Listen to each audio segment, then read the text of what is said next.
শুয়ে পড়ো, আমি নিচে শুচ্ছি। আপনি নিচে শোবেন কেন? তো নিচে শোবো না তো কোথায় শোবো? উপরে শোবেন। আমি উপরে শুলে তুমি কোথায় শোবা? কেন? আপনি তো আমাকে বিয়েই করেছেন, তাই না? বিপদে পড়েছো তাই বিয়ে করেছি। বিপদে না পড়লে সম্পূর্ণ অপরিচিত একজনকে তুমিও বিয়ে করতে না, আমিও বিয়ে করতাম না। জি। আর এখন যদি আমি সব পুরুষের মতো তোমার উপরে ঝাঁপিয়ে পড়ি, তাহলে অন্য পুরুষ আর আমার মধ্যে পার্থক্য হলো কি? বিয়ে করেছি, একসাথে থাকছি, যদি কখনো তুমি মন থেকে আমাকে ভালোবাসতে পারো, তখন না হয় আমাদের সংসারটা শুরু হবে। যে মানুষটা আমাকে এত বড় বিপদ থেকে উদ্ধার করছে, আমি তো সাথে সাথেই তখন তাকে স্বামী হিসেবে মেনে নিয়েছি। এটা তুমি কৃতজ্ঞতা প্রকাশ করছো। আমি আপনাকে যতটুকু চিনেছি, আপনি একজন ভালো মানুষ, এক কথার মানুষ। পৃথিবীতে এত খারাপ মানুষ, কেউ যদি একটু ভালো কাজ করে, মানুষজন তখনই তাকে পীর পয়গম্বর ভেবে বসে। এটা ঠিক না। যাই হোক, আপনার বাবা মা মনে হয় আপনার উপর অনেক রাগ করে আছে। শুধু আমার উপরে না, তোমার উপরেও তারা অনেক রাগ করেছে। আমি তো তাদের 32 বছর ধরে চিনি। তাদেরও তো অনেক স্বপ্ন ছিল আমার বিয়ে নিয়ে। স্বপ্নটা ভেঙে গেল। তোমাকে সব মানিয়ে নিতে হবে, সংসারটা তোমার। আমার জন্য এমন হলো, তাই না? এই যে 4 আঙুল দেখছো, 4 আঙুলের কপাল, কপালে সবকিছু লেখা থাকে। তুমি জানো না, জন্ম মৃত্যু বিয়ে সবই বিধাতার হাতে। জি। এই বাড়িকে নিজের বাড়ি ভাববা। সারাদিন যে না খেয়ে বসে আছো, সকাল থেকে দেখছি একই কাপড়ে বসে আছো, আমাকে বলোনি কেন?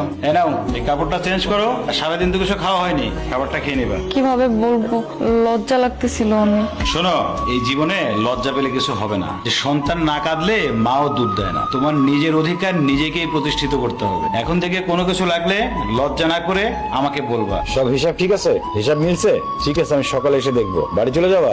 যাও, আর যাওয়ার সময় ভালো করে বন্ধ করে যেও।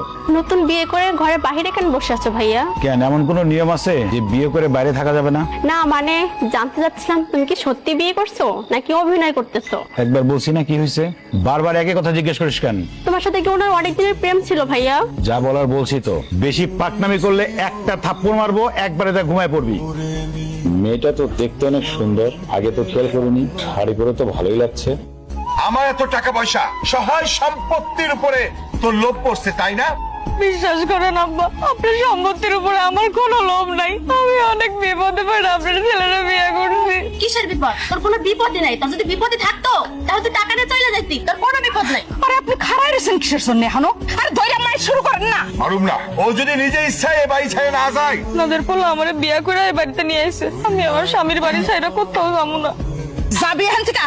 তোরে আমি 2 লক্ষ টাকা দিতাছি, টাকাটা নিয়ে চলে যাবি। এই টাকা কেন দিতাছি জানোস? তুই এই বাড়ি থেকে যাওয়ানোর পর আমার পোলা যদি কোনোদিন তোর লগে যোগাযোগ করে, কইবি যে তুই নিজের ইচ্ছায় এই বাড়ি ছেড়ে চলে গেছস। খবরদার, আমরা যে তারায় দিছি এই কথা কইতে পারবি না। কবি আমার পোলার লগে তুই সংসার করবি না। যাবি তাই।